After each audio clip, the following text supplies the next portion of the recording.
penuhi baitmu, dan ku tersungkur menyembahmu. Yang ku nampak hanya kemuliaan-Mu. Mari kita bangkit berdiri, kita katakan hadirat-Mu memenuhiku, hadirat kudus-Mu penuhi baitku, dan ku tersungkur menyembahmu. Yang ku nampak hanya kemuliaan-Mu. Hadirat-Mu memenuhiku,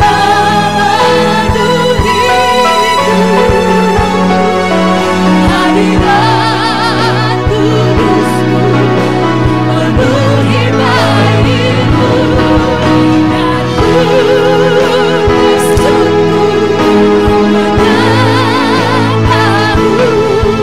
Yang ku nampak hanya kemuliaan-Mu.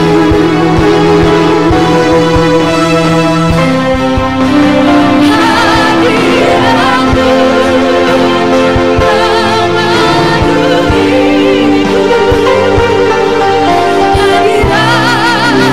memenuhiku, hadirat kudus-Mu penuhi baitku, dan ku tersungkur menyembahmu. Yang ku nampak hanya kemuliaan hadirat-Mu,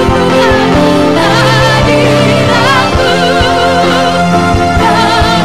Hadirat-Mu memenuhiku, hadirat kudus-Mu penuhi baitku, dan ku tersungkur menyembahmu. Yang ku nampak hanya kemuliaan-Mu, dan ku tersungkur, dan ku tersungkur menyembahmu. Yang ku nampak hanya kemuliaan-Mu, dan ku tersungkur menyembahmu. Yang ku nampak hanya kemuliaan-Mu. Terima kasih Tuhan Yesus, hadirat-Mu memenuhi kami Tuhan. Haleluya Tuhan, haleluya. Hadirat-Mu memenuhi tempat ini. Siapakah kami Tuhan, sehingga Engkau memperkenankan kami dan mendapati hadirat-Mu di tengah-tengah kami Tuhan. Hanya karena kemurahan-Mu lah Tuhan, kami ada hari ini, kami beribadah.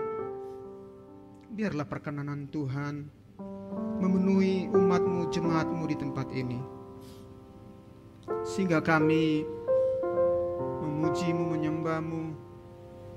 Ada satu perkenanan Tuhan menyenangkan Engkau Bapa. Terima kasih untuk anugerah dan kemurahan-Mu. Setiap pemimpin pujian, singer yang sudah menaikkan pujian penyembahan, itu sungguh-sungguh menyenangkan hati-Mu Tuhan. Terima kasih. Terima kasih Tuhan. Berfirman-Lah di tengah-tengah kami, memenuhi kursi depan, di tengah sampai ke belakang. Semua kami yang melayani dipenuhi oleh hadirat Tuhan. Kami tidak menahan hadirat-Mu, karena kami tahu hadirat-Mu yang akan memuaskan hasrat kerinduan kami untuk datang kepada Tuhan. Bahkan mengubah kami, hati kami, pikiran kami, cara pandang dan pola pikir kami diubahkan oleh Tuhan. Sehingga apa yang kami lakukan, apa yang kami ibadah hari ini menjadi ibadah yang sejati, ibadah yang menyenangkan hati Tuhan. Berfirmanlah, kebenaran, damai sejahtera, sukacita akan memenuhi kami semuanya. Yang sakit akan mengalami kesembuhan, yang lemah akan dikuatkan, yang hampir saja tidak punya harapan, Engkaulah pengharapan kami. Iman percaya kami semakin diteguhkan melalui firman-Mu dan gereja-Mu di tempat ini. Karena kami adalah khusus di mata Tuhan, spesial yang Tuhan jadikan kami, Bapa. Terima kasih, pengurapan yang maha tinggi akan memenuhi hamba dan memenuhi kami semuanya. Dalam nama Yesus Kristus kami berdoa. Haleluya. Amin, amin, amin. Shalom saudaraku, silakan duduk. Hadirat Tuhan kita rasakan bersama, dan saya percaya hadirat Tuhan juga yang akan mengubah kita semuanya. Amin. Bapak Ibu, saudara yang terkasih, kita juga bersyukur hari ini semua sehat ya. Semua ada dalam anugerah Tuhan ya. Dan kita bersyukur kemarin pada hari Sabtu tanggal 10 April pernikahan kudus sudah kita adakan di sini. Jadi kami mengucapkan sekali lagi selamat bagi keluarga baru Hari Sian dan Luciana Simamor. Oh, ada di sana ya. Ini pakaiannya serba merah kompak atau memang apa ini karena sudah menikah? Ya, semoga bajunya merah sama, hatinya juga sama semangatnya melayani Tuhan. Amin. Ya, bersyukur saudara bahwa gereja di tempat ini adalah tempat memfasilitasi umat Tuhan, jemaat Tuhan untuk kita boleh dilayani sehingga damai sejahtera, sukacita Tuhan akan memenuhi seluruh umat Tuhan. Amin. Dan tempat ini juga kita akan diperlengkapi melalui hamba-hamba Tuhan, para pelayan untuk kita menjadi tubuh Kristus, umat Tuhan yang diperlengkapi untuk tujuan Tuhan. Amin. Nah, mari kita bersama-sama, bekerja bersama. Kalau ada di antara jemaat yang rindu juga, yang umurnya sudah di atas 40, segeralah menikah. Jangan sampai Tuhan Yesus datang kedua kalinya ya. Dan kalau ada yang mau mendaftar menikah juga silakan, Ibu Mas Ria dan kami siap untuk melayani saudara semua ya. Baik, bersyukur juga hari ini saya dipercaya untuk menyampaikan firman Tuhan dengan tema hidup yang menyenangkan Allah ya. Harusnya jadwal ini adalah jadwal Pak Pendeta Kudus Kurniawan, tapi karena ada ulang tahun papanya di Lampung, maka saya siap menggantikannya. Amin. Nah, saudara, tema ini tema yang sangat menyenangkan. Amin. Katakan menyenangkan. Kalau berkatakan hidup menyenangkan, kita harus senang menyampaikannya, senang juga mendengarnya, saudara. Ya, jangan wajahnya menyenangkan Tuhan, tapi wajahnya angka 8, angka 9. Kadang-kadang jemaat ini memandang pengkhotbahnya pun seperti mata sombong, ya harus lurus, tegak supaya kita senang semuanya. Amin. Antusias semuanya. Amin, saudara. Ya, hanya saya yang boleh buka masker sama present worship. Kata-kata hidup yang menyenangkan Allah. Nah, apa itu dikatakan hidup menyenangkan Allah? Pada saat ini banyak orang Kristen yang ada di dunia, bahkan juga di Indonesia, seringkali kita memandang Allah adalah Allah penolong. Allah itu penolong, betul ya? Bangsa Israel ditolong oleh Allah melalui apa? Membebaskan mereka dari tanah Mesir. Dan seringkali paradigma orang Kristen menganggap Allah itu penolong. Allah itu seperti pelindung. Tapi hanya sebatas memandang Allah hanya penolong dan pelindung saja. Contoh, banyak di antara kita yang berdoa atau berharap kepada Tuhan hanya minta tolong, give me gitu ya, berikan saya. Setiap kali kita berdoa, lindungi saya, jagai rumah saya Tuhan, berkati anak saya gitu ya, supaya anak saya dapat sekolah yang favorit. Kira-kira begitu saudara ya. Saya percaya semua pasti punya kerinduan yang sama. Betul ya? Seringkali kita memandang Allah hanya penolong dan pelindung. Emangnya Tuhan itu hanya security? Kadang-kadang pekerjaan security dikalahkan dengan Tuhan hanya karena harapan kita ingin dilindungi. Berkati saya. Ya. Tolong saya Tuhan. Ya termasuk juga pengkhotbah. Tolong saya Tuhan, saya mau berkhotbah. Ternyata hamba Tuhan juga sering minta tolong sama Tuhan. Terkadang kita membatasi Tuhan hanya ingin minta apa? Tolong. Apalagi? Minta dilindungi. Ya, minta disembuhkan. Yang belum menikah minta jodoh. Begitu jodohnya datang, yang kayak gini yang Tuhan kirim. Ya kira gitu ya. Kriterianya makin tinggi. Kadang-kadang jawaban doanya sudah ada di depan kita, tapi kita menganggap Tuhan sepertinya belum menjawab doa kita. Akhirnya minta lagi. Dan banyak orang menganggap hanya datang kepada Tuhan, hanya minta tolong, saudara. Sementara Allah berkata, aku ingin dimuliakan, aku ingin disembah. Mulai dari Kejadian sampai Wahyu, lebih banyak Allah berkata Allah ingin disembah. Seperti tadi yang saya sampaikan di Mazmur 96 ya. Ceritakanlah kemuliaannya bagi segala bangsa. Saudara ya, dikatakan lagi di situ bahwa Allah ingin disembah oleh semua suku bangsa. Berarti Allah ingin disembah, Allah ingin dimuliakan, saudara. Amin. Allah ingin disenangkan. Kadang-kadang saya juga datang ibadah begitu. Kadang-kadang terlambat. Datang ke gereja. Kira-kira apa yang mau Tuhan kasih sama saya kalau datang ke gereja ini ya? Berteman juga begitu ya. Cari teman yang menguntungkan. Cari teman yang bicara untung rugi, saudara. Kadang-kadang kita cari teman yang menguntungkan gak kalau dia berteman dengan saya? Dapat gak saya untung kalau saya berteman dengan Ibu Posma, misalnya kan? Karena dia bendahara, saya harus dekat-dekat sama dia, biar lancar semuanya. Itulah cara pandang dunia ini. Saudara yang terkasih, apa sebenarnya yang dikatakan menyenangkan hati Allah itu? Mari kita lihat di Kejadian pasal yang keempat. Nah ini sekolah minggu dan saya percaya saudara pasti sering mendengar ini. Ayo kita buka firman Tuhan di Kejadian pasal 4. Saya sudah siapkan ini. Bangun pagi-pagi, saya catat, saya mudah-mudahan ini semoga menjadi berkat. Amin. Nah, mari kita lihat Kejadian pasal 4. Ini kisah Kain dan Habel. Mari kita lihat. Kemudian manusia itu bersetubuh dengan Hawa. Jadi Adam dan Hawa ini sudah menikah, sah ya. Seperti Hari dan Luciana sudah sah. Istrinya dan mengandunglah perempuan itu lalu melahirkan Kain. Maka kata perempuan itu, aku telah mendapat seorang anak laki-laki dengan pertolongan Tuhan. Silakan saudara, ayat kedua. Selanjutnya,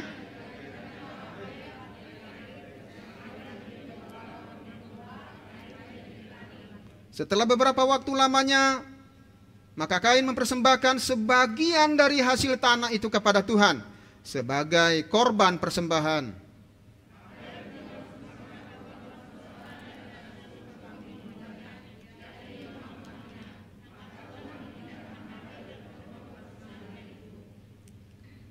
Tetapi Kain dan korban persembahannya tidak diindahkannya.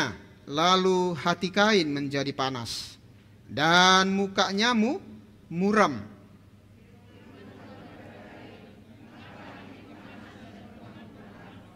Apakah mukamu tidak akan berseri jika engkau berbuat baik?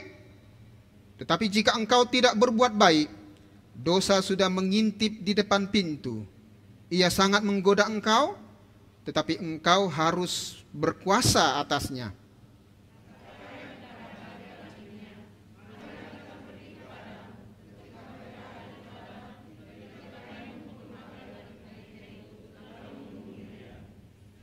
Firman Tuhan kepada Kain, di mana Habel adikmu itu? Jawabnya, aku tidak tahu. Apakah aku penjaga adikku?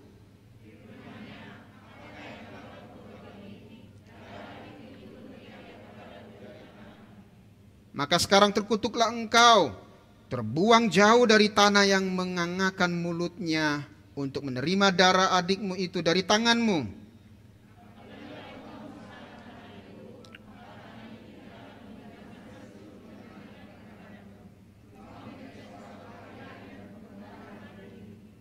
Kata Kain kepada Tuhan, hukuman itu lebih besar daripada yang dapat kutanggung.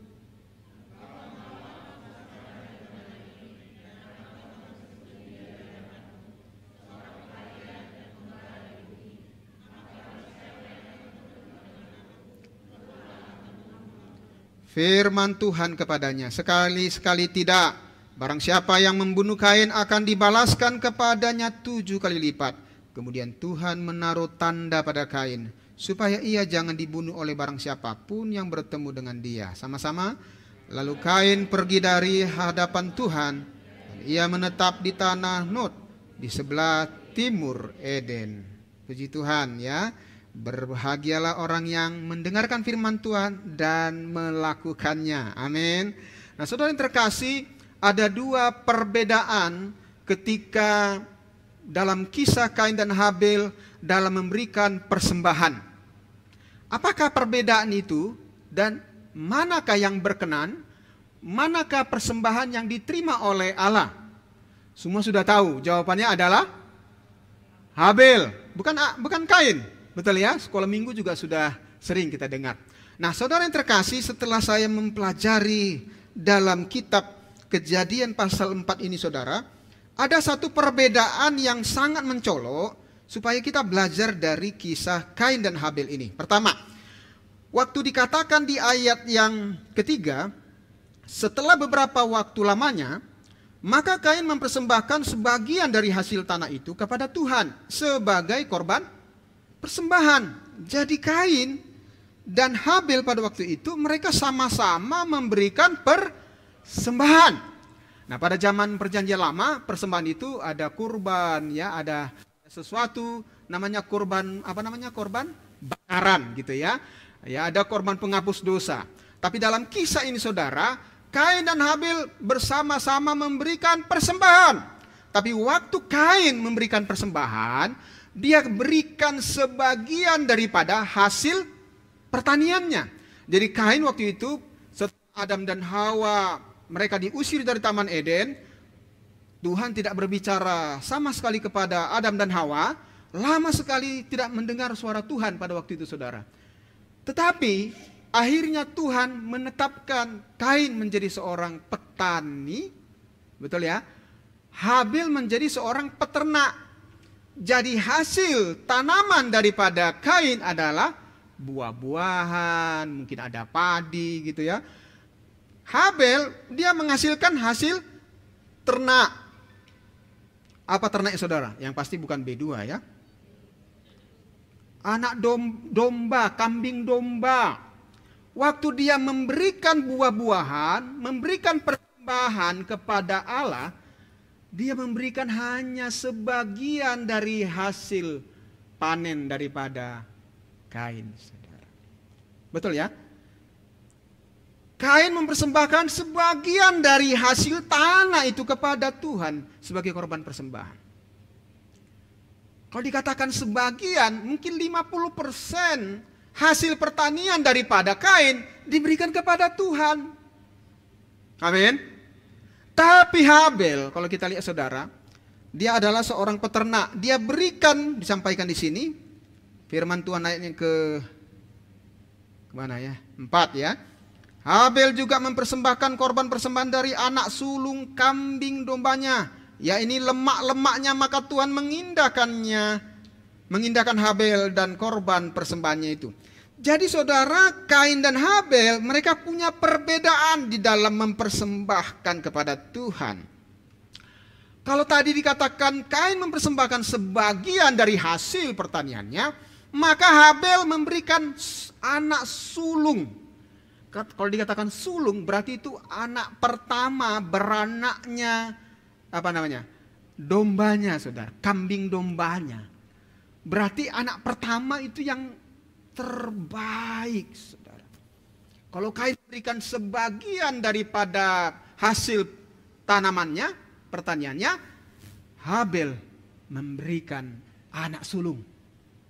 Yang kedua, waktu Kain memberikan sebagian itu saudara, dia memberikan kepada Tuhan dalam sebagian itu.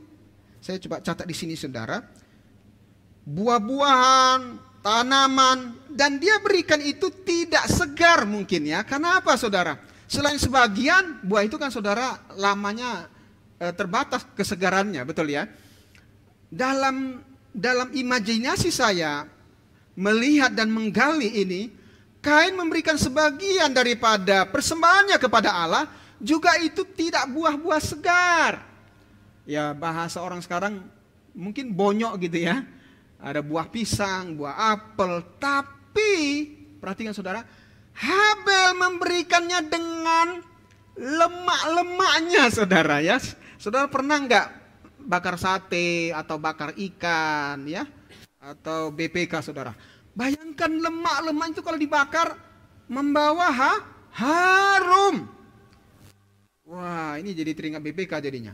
Saudara, kalau membakar lemak-lemaknya itu harum sekali.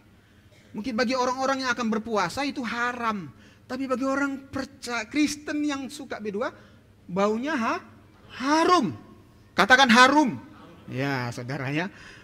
Tuhan senang dengan harum-haruman, saudara. Sementara Kain, dia kasih buah yang sisa-sisa. Demikianlah kadang, maaf ya, kehidupan kita, saudara. Kadang-kadang kita memberikan persembahan kepada Tuhan sisa-sisa. Mari kita mengumpulkan persembahan, saudara, dengan sukacita. Waktu kita membuka dompet kita buka, mana sisa-sisanya? Maaf ya. Maunya Tuhan apa saudara? Anak sulung dan ada lemak-lemaknya. Tapi Kain memberi buah-buah yang bonyok, dan itu pun 50% dari hasil pertaniannya saudara. Terkadang kita juga membeli perpuluhan juga demikian saudara. Ini sangat miris sekali. Orang-orang bertanya, jadi perpuluhan itu sebenarnya berapa dikasih Pak? Persepuluhan itu bukan 10%. Kadang-kadang kita berpikir persepuluhan waktu ada di tangan. No. Waktu saudara masuk transfer, misalnya ditransfer dari pendapatannya, kalau di orang kantoran kan ditransfer. Berapa yang masuk di account, misalnya bank mandiri atau bank apapun, hitungannya 10% minimal dari yang masuk. Tapi seringkali kita membuat hitung-hitungan dengan Tuhan, seperti Kain tadi saudara, kita hitung 10%-nya dari sisa-sisa pengeluaran. Maaf saudara ya, kadang-kadang kita salah paradigmanya. Apakah yang dikatakan mempersembahkan kepada Tuhan dari 10% dari yang ada di sisa di tangan? Ini untuk uang sekolah anak, dapur supaya dapur berasap gitu ya. Untuk operasional motor, mobil. Ya, ini ya ada juga yang membudgetkan untuk persembahan pada hari Minggu. Sisanya berapa? 1 juta. Nah itulah yang dikasih 10%, hanya 100.000 saudara. Apakah yang dimaksud dengan memberikan persembahan demikian kepada Tuhan? Sisa-sisanya? Halo? Tuhan mau yang terbaik, Tuhan mau yang berkenan. Saudara, maksudnya apa? Bukan dari profit, tapi yang masuk yang bisa dikatakan kotor saudara ya. Ada namanya pendapatan kotor kalau secara ekonomi ya. Itu yang dihitung perpuluhannya. Bukan di bawah-bawah. Saya selalu bilang Ibu Juni, perpuluhan itu diambil waktu masuk, langsung pisahkan. Itu yang dipisahkan untuk Tuhan. Bukan sisa-sisa setelah dipotong-potong tadi biaya-biaya tadi, itu yang diberikan. Bertobatlah saya dan kita semua. Amin saudara. Karena kita memberi sembahan juga bekas dompet, yang di dompet yang kita ambil lah, yang kita pikir yang terbaik. Kalau dikatakan terbaik seperti Habel, dia siapkan dari rumah. Amin. Amin saudara. Bahkan setiap tahun itu akan bertambah. Amin. Bapak ini khotbahnya kok lain hari ini. Memang itu yang namanya persembahan. Saudara jangan berpikir bahwa persembahan itu akan saya. No. Jadi yang kita terima itu saudara, itu yang terbaik disiapkan. Saya katakan sama Ibu Juni, kalau kasih persembahan itu disiapkan, bukan darurat mendadak. Mana persembahan. Bukan. Sudah ada disiapkan. Saya selalu taruh di kantong atas atau kantong kiri. Bila perlu yang tertinggi dari mata uang yang ada di Indonesia, saudara. Itu namanya memberikan berkenan. Sorry ya, bukan bermaksud dari angkanya. Ukuran kita memberikan persembahan kepada Tuhan bukan ukurannya, tapi dari sikap hati. Habel memberikan dengan sikap hati yang benar di hadapan Tuhan. Tapi Kain kasih sisa-sisa. Bahkan itu buah-buah yang bonyok, saudara. Mari kita belajar, saudara. Memberikan kepada Tuhan yang berkenan. Amin. Yang terbaik, amin. Buah sulung, amin. Amin, saudara. Amin. Apalagi yang baru menikah ini, harus kasih yang terbaik untuk Tuhan. Yang berikutnya lagi, Kain memberi sikap hatinya negatif. Dia tidak percaya, dia tidak mengenal Tuhan. Kalau Habel memberi dengan sikap yang positif, dengan semangat, antusias dan sukacita, makanya korban bakarannya habis. Tapi Kain tidak habis terbakar, saudara. Muncullah setelah itu iri hati, saudara. Kenapa korban persembahan adikku Habel diterima Tuhan sementara aku tidak? Dia menyesal, dia sedih. Mulai dia berpikir negatif. Jangan-jangan Tuhan pilih kasih. Orang tuanya juga Adam dan Hawa sangat memperhatikan Habel. Karena dia memberi yang terbaik untuk Tuhan, saudara. Dia mengenal Allahnya, dia memberikan itu karena dia tahu, dia percaya Tuhan akan menolong, memberkati dia kalau dia memberi yang terbaik. Tapi Kain dia bersungut-sungut. Dia merasa bahwa aduh udahlah kasih ya. Kadang-kadang mungkin dalam ilustrasi itu saudara, mungkin diambilnya buah yang 50% itu, ya kan gak ada yang tahu ya, ambil aja 10% lagi. Dia makan mungkin buah apelnya. Ya, diambil lagi saudara. Yang segar-segarnya diambil saudara. Nah saudara yang terkasih, dari perbedaan dalam memberikan korban ini, Tuhan berbicara kepada saya, jangan kita bertanya apa yang Tuhan berikan, tapi bertanya apa yang aku mau berikan kepadamu Tuhan. Aku sering bertanya, Tuhan apa yang aku mau terima dari Tuhan. Seringkali kita meminta Tuhan berkati saya, tolong saya, tapi Tuhan mau lihat sikap hati. Ukuran berkenan yang kita berikan persembahan kepada Tuhan itu dari hati, sikap hati kita memberikan kepada Tuhan. Berulang-ulang pelayan-pelayan Tuhan, berulang-ulang umat Tuhan diajarkan di tempat ini melalui Pastor Daniel, para pemimpin, berilah yang terbaik untuk Tuhan, saudara. Jangan lagi kita hitung-hitung untung rugi. Kadang-kadang kita pandai sekali kali-kali, tapi membagi-bagi tidak pandai. Betul? Saya sarjana ekonomi saudara. Kalau hitung-hitungan saya lancar sekali. Tapi membagi-bagi, inilah kelemahannya sarjana ekonomi. Mengkali-kali membagi-bagi susah. Mengkali-kali gampang saudara.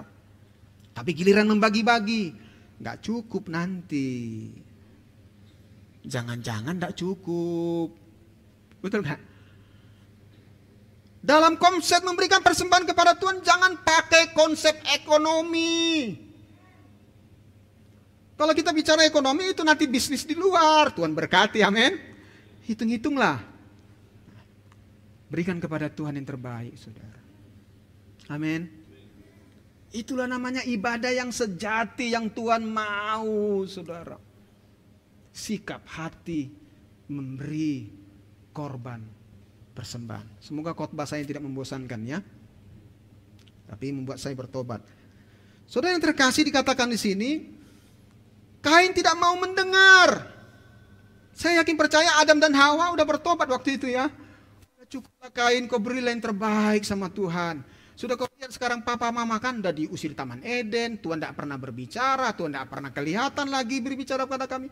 Udahlah berilah persembahan terbaik untuk Tuhan. Tapi Kain mendengar tapi tidak melakukan.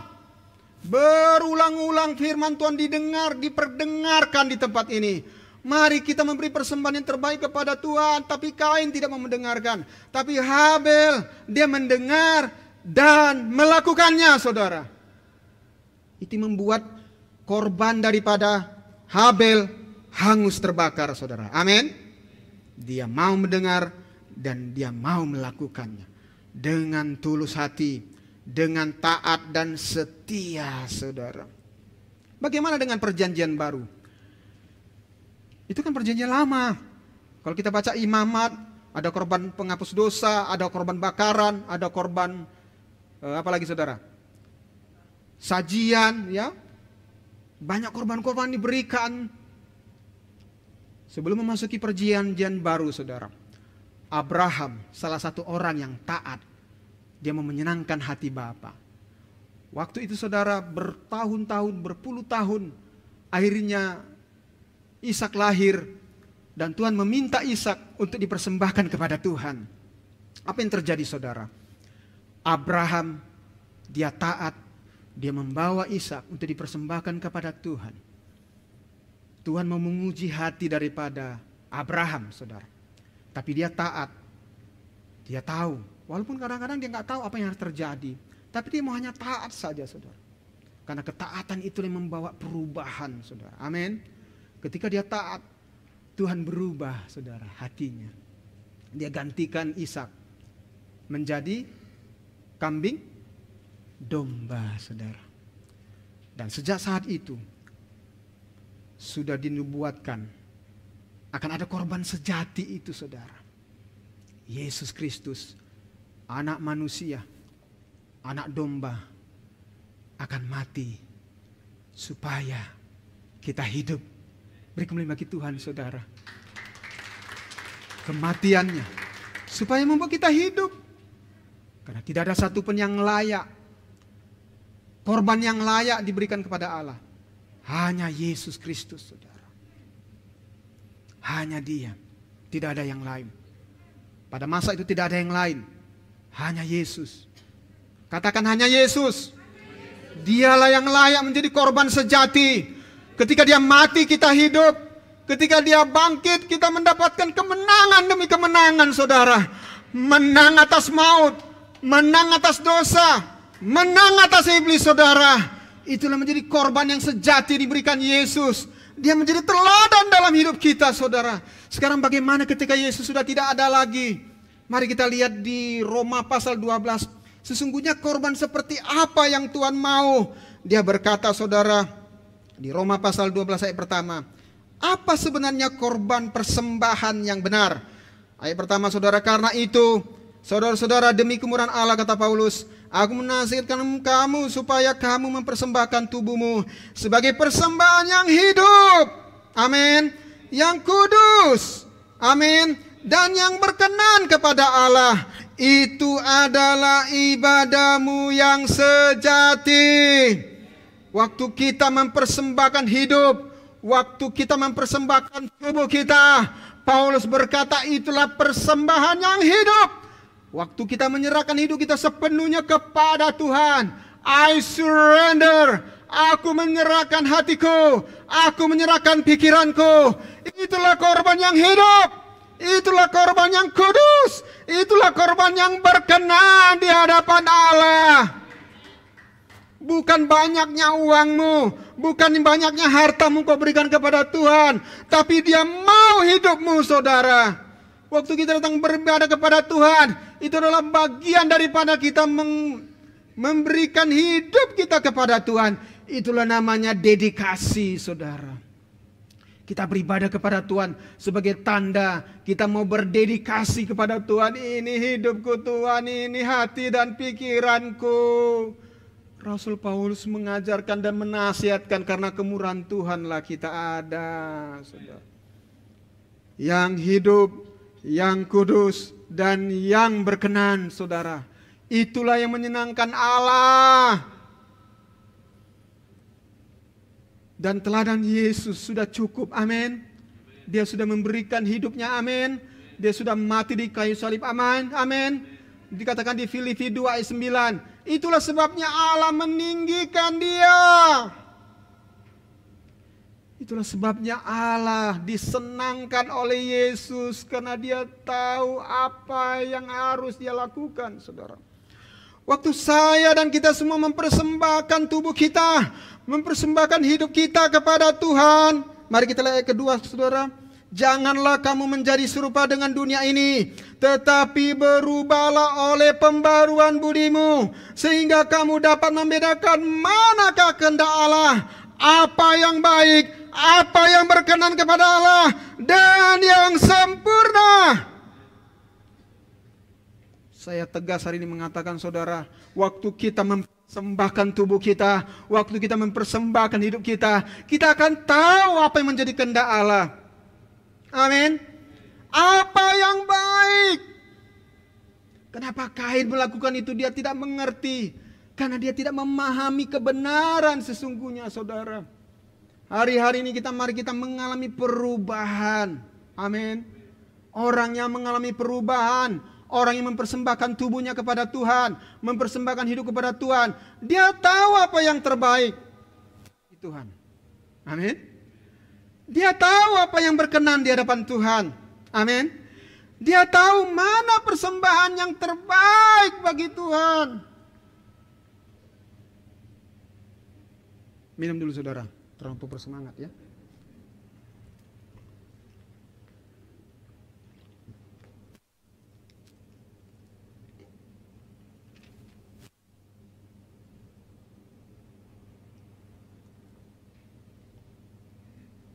Apa yang baik, yang berkenan kepada Allah, dan yang sempurna. Dikatakan yang sempurna ketika saya dan saudara memberikan hidup kita, saudara. Amin. Sempurna. Persembahan yang sempurna itu waktu kita memberikan hidup kita kepada Tuhan. Nilainya tertinggi daripada semua yang ada pada kita.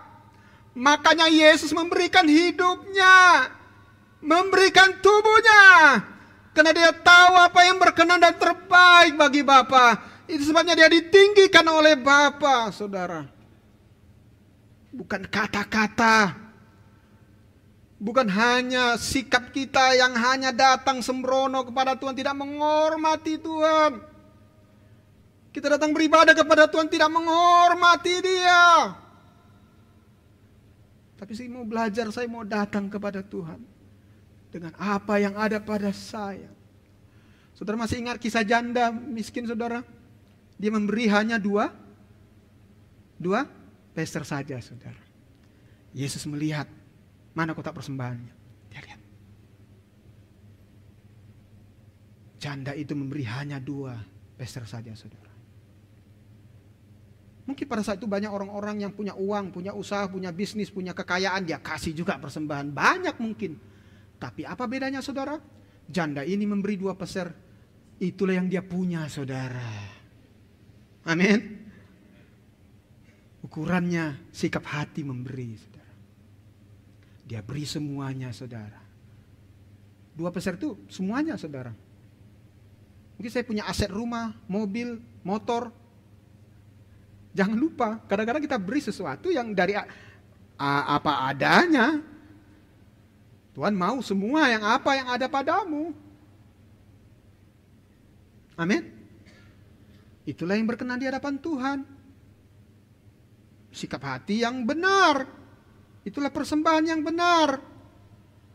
Waktu datang kepada Tuhan, kita berdedikasi, ini aku Tuhan. Pakailah aku sesuai dengan rencanamu. Amin. Sungguh-sungguh dari hati. Kadang kita berkata, pakailah aku Tuhan menjadi alatmu, tapi kita tidak menyerahkan sepenuhnya. Kain memberi hanya sebagian, tapi Habel dia berikan semuanya, ikut lemak-lemaknya, saudara. Yesus sudah mengajarkan kita bahwa waktu dia memberikan hidupnya sepenuhnya kepada Allah, dia berkata, sudah selesai. Saudara.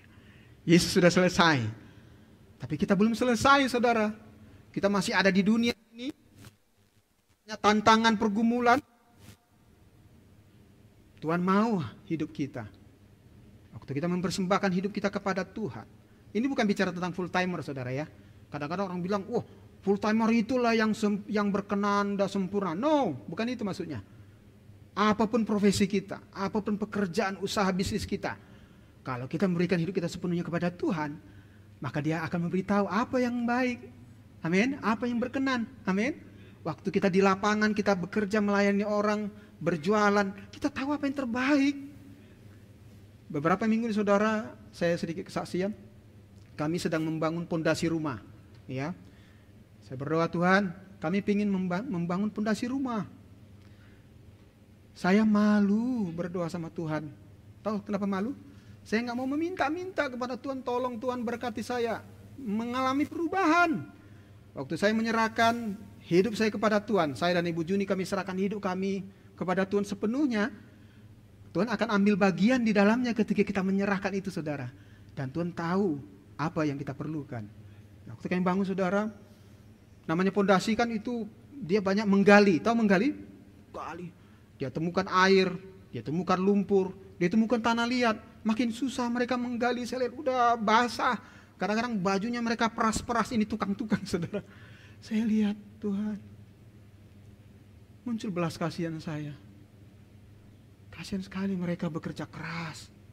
Mereka harus masuk ke lubang. Karena kami bangun belakang itu, saudara, 3x6, jadi cukup dalam ya. Saya bilang harus dalam 1 meter lebih ke bawah. Jadi bayangkan dia masuk ke bawah, saudara, dia gali, ada satu tukang yang pinggangnya sudah mulai begini-begini keluar dari lubang, saudara. Saya bilang, Tuhan berkata, apa yang baik, apa yang berkenan, lakukanlah. Saya panggil mereka, selesai kerja biasa jam 5 sore kan. Saya ambil baju sama mereka. Pakailah ini. Baju kalian sudah basah, saya bilang. Oh, sayang ini dipakai. Amang, katanya kan. Karena dia tahu saya pendeta. Ini cocoknya dipakai untuk tambaruan. Ya silakanlah mau pakai, saudara. Hari kedua, saya lihat mereka masih menggali lagi. Karena cukup dalam, saudara kan. Saya lihat, Tuhan, hati saya gak bisa melihat begitu, saudara. Apa yang ada di rumah, saya keluarkan. Kasih pisang satu-satu, kasih buah, saudara. Mulai hati amang, kalau gitu. Saudara, pekerjaan mereka sudah mau selesai. Saya tanya, Tuhan, apa yang mau saya berikan? Kalau saya, posisi saya sebagai orang yang memberi pekerjaan, sebagai orang yang ahli ekonomi, saya akan hitung-hitungan, betul? Udah cukup besar, kami kasih dia. Untuk apa lagi kasih baju? Udah besar, untuk apa lagi kasih yang lain, gitu ya? Udah besar kok, itu suara daging. Tapi suara roh Tuhan bilang, beri lagi lah mereka. Hiburlah hati mereka. Bukankah mereka sudah menggali-gali rumah hamba Tuhan? Kasihan sekali mereka gitu. Saya bilang, Tuhan iyalah. Saudara, kalau Roh Kudus bicara sama kita, serahkan kepada Tuhan. Aku percaya, Tuhan, aku tidak mempertahankan hakku lagi kepada Tuhan. Kalau saudara berjualan di lapangan, ketemu orang, muncul belas kasihan, kasih saja, saudara. Makanya orang bilang, hamba Tuhan gak bisa pengusaha. Iya, gak bisa hamba Tuhan jadi pengusaha, betul. Ada juga betulnya. Karena cepat, Ibu Juni ini beberapa kali kami mau coba usaha, saudara. Udahlah, kasih aja lah. Susah. Saya bilang, Tuhan, ya aku percaya apa yang baik setelah aku menyerahkan dirimu kepada Tuhan. Apa yang baik, apa yang berkenan, biarlah aku lakukan itu, Tuhan. Supaya ketaatan itu terus. Ketaatan itu gak bisa satu hari, saudara. Harus terus menerus. Berulang-ulang. Kita terus mendengar suaranya. Kita terus. Saudara, sebelum kami bangun rumah itu, pondasi itu, saudara. Walaupun hanya masih pondasi. Ada beberapa kara-kara banyak sekali. Saya bilang, kapan lah Ibu Rana yang datang mau saya kasih gitu ya. Tapi gak datang-datang dia. Gak tahu apa yang terjadi. Lewatlah kara-kara. Oh, lumayan juga ini, Tuhan. Dijual, bisa beli semen 1 sak minimal gitu ya. Udah berat, saudara. Itu hampir 1 tahun itu kara-kara disimpan di gudang. Pak, datang Bapak itu. Saudara, kesaksian ini, saudara, semoga ini menjadi berkat, saudara ya. Jadi kara-kara ini turunlah dari becaknya. Ini Pak. Dia turun, langsung bongkok saudara seperti ini. Waduh. Lalu dia sibuk, lama sekali dia mengangkat, ada 5 barang, 5 karung. Karung pertama dia berat sekali saudara. Sepertinya lama juga Bapak ini gitu ya. Lalu giliran mengikat, dia lama sekali mengikat saudara. Saya bilang, Tuhan masih tega ke aku melihat ibu Bapak ini kara-kara. Saya bilang, udahlah Pak, ambil aja lah Pak. Capek sekali Bapak ngikat-ngikat itu, saya bantu ikat Pak. Bapak itu bertanya, ikhlas? Pak, udah zaman dahulu saya ikhlas Pak, udah ambil aja Pak, saya bilang. Karena saudara kalau dihitung-hitung itu berat sekali saudara. Bisa 40 kilo saudara ya. Karena 1 tahun kara-karanya disimpan. Diangkat saudara. Saya sini saya bantu Pak. Sini saya bantu Pak. Bapak butuh tali rapiah? Iya sini Pak. Udahlah aku percaya Tuhan memberkati, berangkatlah Pak dengan sukacita. Makasih Pak.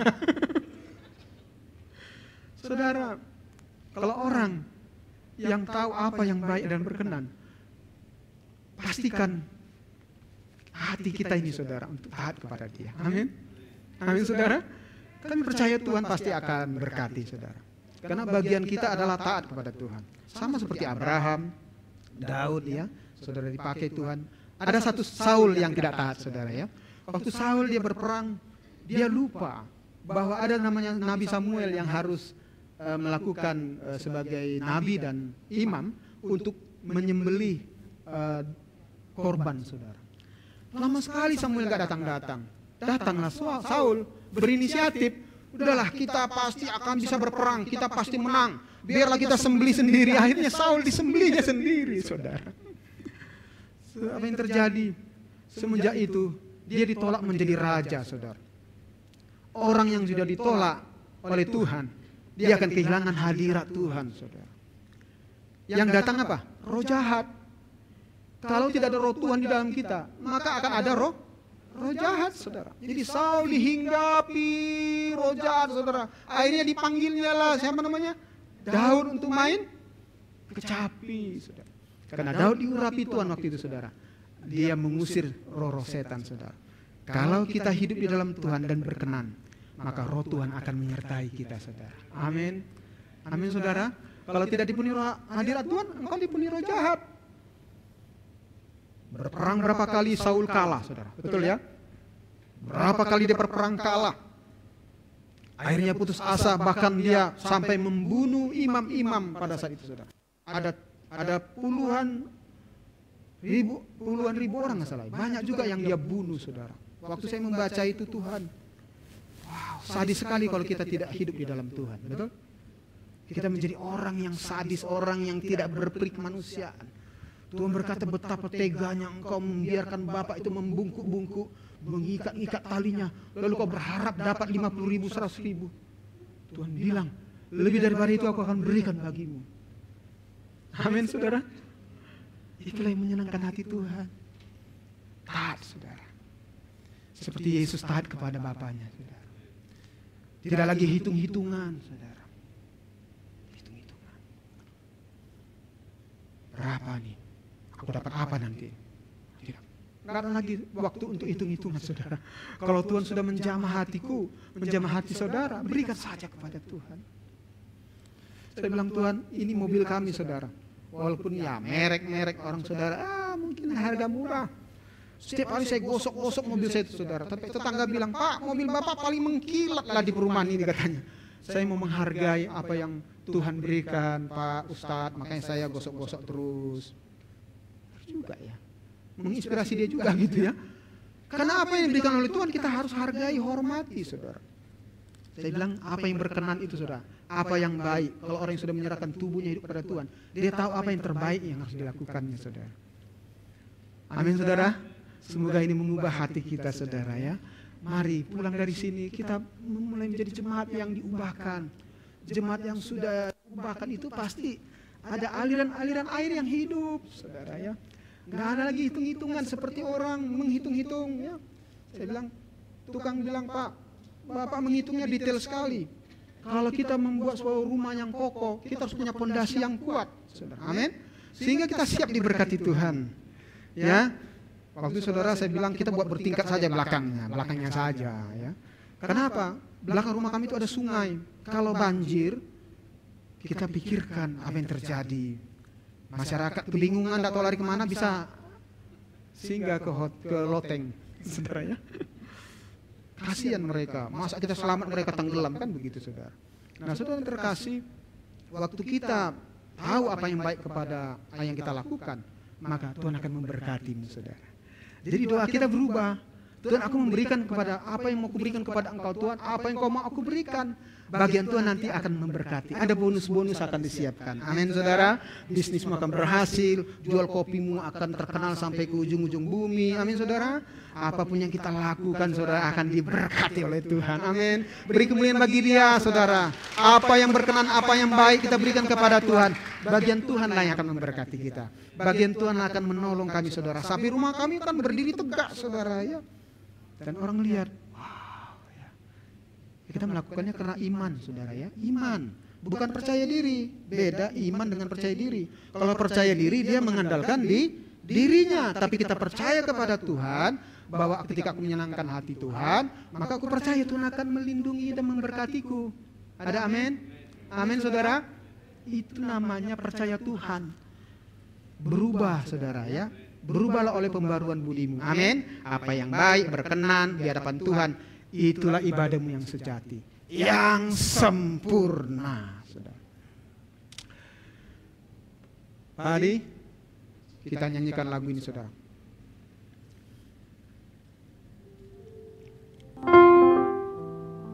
Ini khotbah belum selesai. Belum.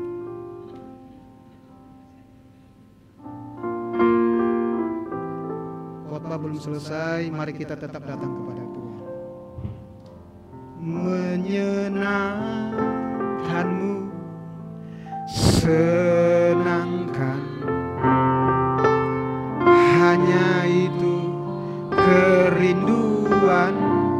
Dengan segenap hati katakan saudara, menyenangkanmu, senangkan hatimu, hanya itu kerinduanku. Katakan sekali lagi, menyenangkanmu, menyenangkanmu, senangkan, hanya itu kerinduanku. Menyenangkanmu, senangkan hatimu, hanya itu kerinduan. Saudara, suatu kali istri saya Ibu Juni ditabrak orang. Jadi kami ada pergi di satu tempat mall. Saya diundang seminar, jadi pakai Zoom. Karena di rumah kami tidak ada wifi, saya pergi ke mall saudara yang ada wifi-nya. Karena mereka minta saya hari untuk melayani. Waktu itu saya buka laptop, saya masuk ke satu kafe, saya hidupkan wifi dan saya bicara di situ. Tidak lama kemudian tiba-tiba saya ditelepon. Ada suara yang sangat mendesak dan sangat panik, yaitu Ibu Juni. Pa, mobil ditabrak, katanya. Saya kaget. Akhirnya saya tinggalkan itu pertemuan. Saya bilang mohon maaf, saya harus tinggalkan, tolong digantikan. Ya, lalu saya turun di basement. Turun, saya lihat ternyata Ibu Juni mobil sudah penyok dan ada beberapa ibu-ibu di situ. Jadi ibu sama-sama ibu-ibu yang nabrak nih, saudara. Saya datang, saya berdoa, Tuhan, masa-masa seperti inilah aku harus mempraktekkan bagaimana aku boleh mengasihi orang-orang ini. Manusia lama saya pasti akan berkata, minta ganti rugi, kesempatan demi kesempatan. Tapi Roh saya bilang, tenanglah, lihat apa yang terjadi dan aku mau bekerja. Kami dimasukkan ke ruangan, jadi ruangan itu ada parkir di mall itu. Jadi saya duduk, yang penabrak ini berusaha untuk ngotot dan dia biasa ya. Kalau orang kecelakaan itu biasanya lebih ngotot yang nabrak gitu, saudara. Ibu ini yang salah, kamu yang salah, ibu ini salah. Ternyata mobilnya tinggi, saudara. Mobil kami itu rendah, jadi nggak bisa lihat dia gitu kan. Akhirnya dia senggol, saudara. Dan posisi dia harusnya belok. Kalau posisi belok dia harus mengurangi kecepatan. Karena di parkiran basement itu kan harusnya kecepatannya 20 sampai 30 km ya. Nggak boleh di atas 40, pasti berisiko. Dia belok, dia tidak lihat, dia tabrak sebelah kanan dan penyok, saudara. Satu panel, dua panel. Dia panggil suaminya atau abangnya, saya lupa. Datanglah abangnya, orangnya cukup ini ya, masuk di ruang parkir. Sebelum abang ini datang, bapak ini datang, saya bilang sama tukang parkir, abang harus netral, saya bilang. Masalah ini masalah yang nggak sulit sebenarnya, tapi harus netral ya. Mana yang benar itu harus katakan benar, mana yang salah itu salah.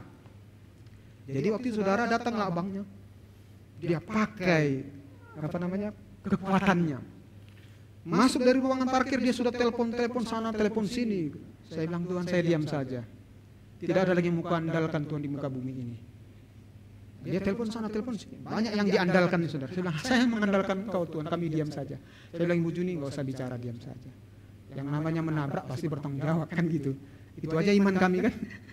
Begitu dia ini buka CCTV, kami mau lihat, ya ingin fakta, ingin bukti bahwa siapa yang salah. Lalu tukang parkir bilang, basement itu manajemen mall, kami nggak bisa buka CCTV Pak, karena yang bisa buka itu hanya polisi. Dia telepon temannya mungkin polisi ya, ada di Polda, dia telepon, sibuk sekali dia telepon. Saya bilang, Tuhan, saya mau berdoa, jamahlah orang ini Tuhan. Hanya aku pingin damai sejahtera-Mu Tuhan. Aku tidak mau kehilangan sukacita hanya gara-gara mobil disenggol dan diserempet. Amin, saudara. Berapalah mobil itu diserempet di ini, saudara ya. Masuk ke bengkel habis berapalah itu. Nah, begitu dia keluar, dia marah-marah, dia gini, oh, Bapak gini, terakhir saudara, kami diam saja. Sini aja Pak, saya bilang. Bapak tidak perlu suaranya kuat-kuat, saya bilang.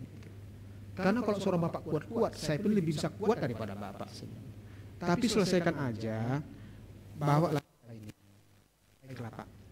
Besok kita bawa ke bengkel. Nah, puji Tuhan. Hatinya lembut, saudara. Jadi saudara bisa bayangkan waktu dia ngotot, saya ngotot. Dia nelpon, saya nelpon. Dia kuat, suaranya saya lebih kuat. Karena seorang Mandala, orang Medan, kuat juga. Gak ada selesai-selesainya, saudara. Tuhan bicara, udahlah kau diam saja. Biarlah dia hatinya, bagian pula yang menjamah dia. Dibawa ke 3 hari selesai, saudara. Setelah itu gak ada masalah. Artinya apa, saudara? Kalau kita mau taat kepada Tuhan, mendengar suara Tuhan dan mau mendengar apa yang baik, apa yang berkenan di hadapan Tuhan, Tuhan pasti menolong kita, saudara.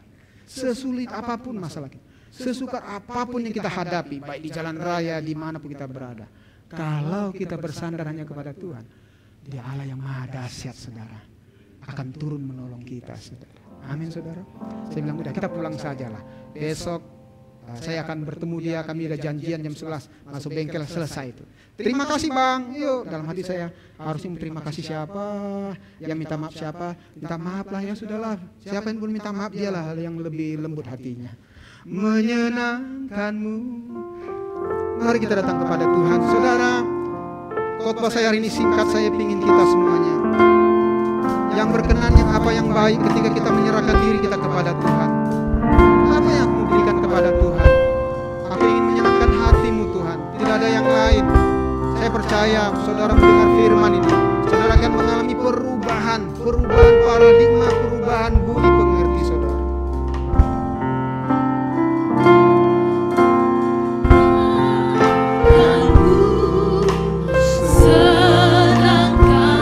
Hanya itulah kerinduan jemaatmu, kerinduan kami kepada Tuhan. Menyenangkanmu, senangkan hatimu, hanya itu kerinduanku. Mari kita merenungkan firman Tuhan ini. Mulai hari ini saya mengajak kita semuanya, berilah yang terbaik bagi Tuhan. Dikatakan di Roma pasal 12, yang terbaik itu adalah ketika kita menyerahkan hidup kita kepada Dia, saudara. Ketika saya dan saudara menyerahkan hidupnya kepada Tuhan, apa yang baik, apa yang berkenan dan sempurna itu akan Tuhan berikan dan sediakan bagi kita. Renungkanlah firman Tuhan, saudara. Apa yang mau kuberikan kepada Engkau Tuhan? Hidupku aku mau serahkan Tuhan. Mari masing-masing kita datang kepada Tuhan. Waktu aku melayani Tuhan, aku memberi yang terbaik. Tidak datang terlambat, tidak asal-asalan. Kita memberi yang terbaik, itulah sikap hati kita. Sikap hati yang mau belajar mendengar suara Tuhan dan mau belajar. Sehingga firman Tuhan ini bisa diaplikasikan dalam kehidupan sehari-hari.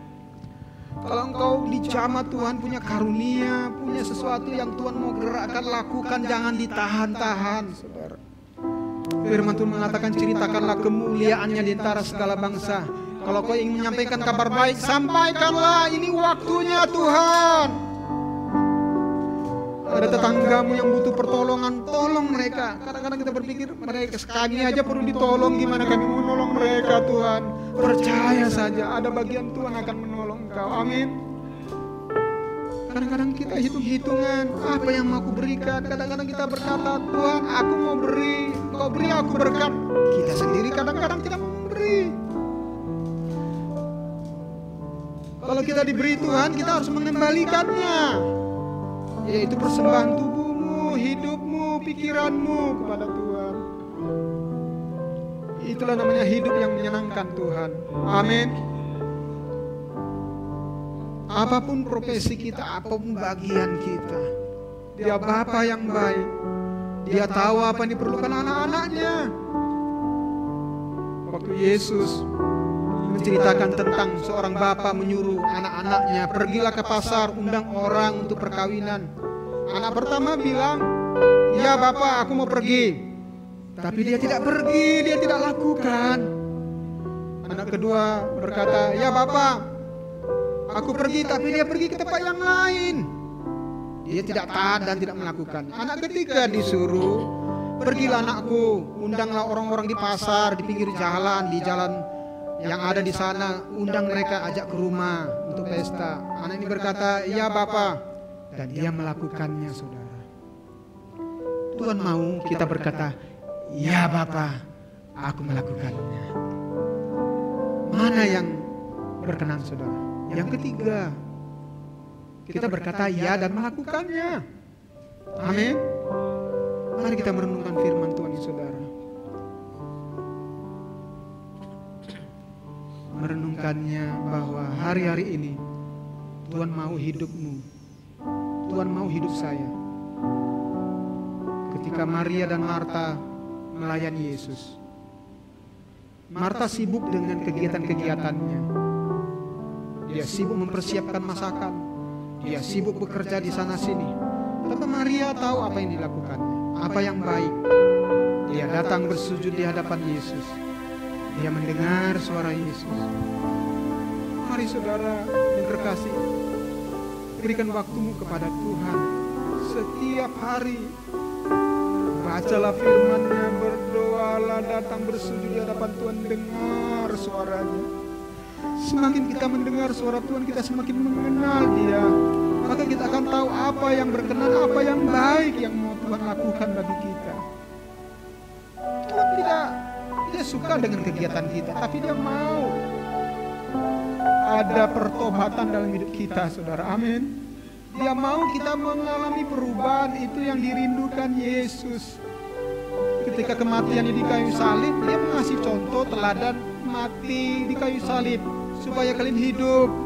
Hai umat manusia, supaya kalian mengalami kelimpahan, supaya kalian mengalami kehidupan dan kebangkitan, kemenangan demi kemenangan. Sampai aku datang kedua kalinya, aku mendapati engkau menjadi hambaku yang setia, bahkan menjadi sahabat-sahabat Yesus.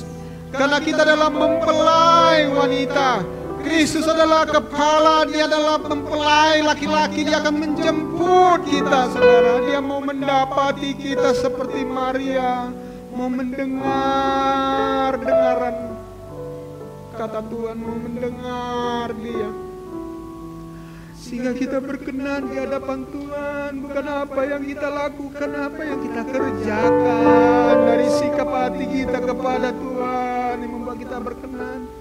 Kalau aku bersalah, ampuni aku Tuhan. Aku lalai, perkataan sikapku sembrono, sembarangan. Kadang-kadang aku ingin menguasai manusia, tapi biarlah Engkau Tuhan. Hidupku bukan aku lagi. Amin saudara. Hidupku hanyalah ada di Yesus yang menguasai, yang berdaulat bagiku Tuhan. Mari kita renungkan firman Tuhan ini saudara. Sebelum kita pulang dari tempat ini, dapati hati Tuhan. Dia mau kita menjadi sahabatnya, mempelainya wanita. Sehingga apa yang Tuhan mau itu yang kita lakukan, bukan apa yang ku mau. Biarlah hari ini kita mendapati Tuhan, kita berkenan di hadapan Dia. Jemaat yang berkenan dan sempurna di hadapan Dia. Tidak bercacat celah. Sampai kedatangan Tuhan Yesus kedua kali, kita didapati Tuhan berkenan di hadapan-Nya. Engkaulah anak-anakku yang berkenan di hadapanku, kata Tuhan. Engkaulah sahabat-sahabatku yang berkenan. Engkaulah hamba-hambaku yang berkenan. Rudolf, engkau semua hamba-hambaku yang berkenan, karena engkau tahu apa yang aku ingin lakukan. Terima kasih Tuhan untuk firman-Mu. Biarlah firman-Mu yang meneguhkan dan mengubahkan kami semuanya. Mulai hari ini kami tidak hanya meminta dan meminta, tapi kami percaya bagian Tuhan akan memberkati kami di dalam nama Yesus. Mari kita bangkit berdiri, kita katakan, menyenang. Angkat tanganmu, katakan, aku mau menyenangkan-Mu Bapa. Ketika kami menyenangkan-Mu, maka berkat hanya itu.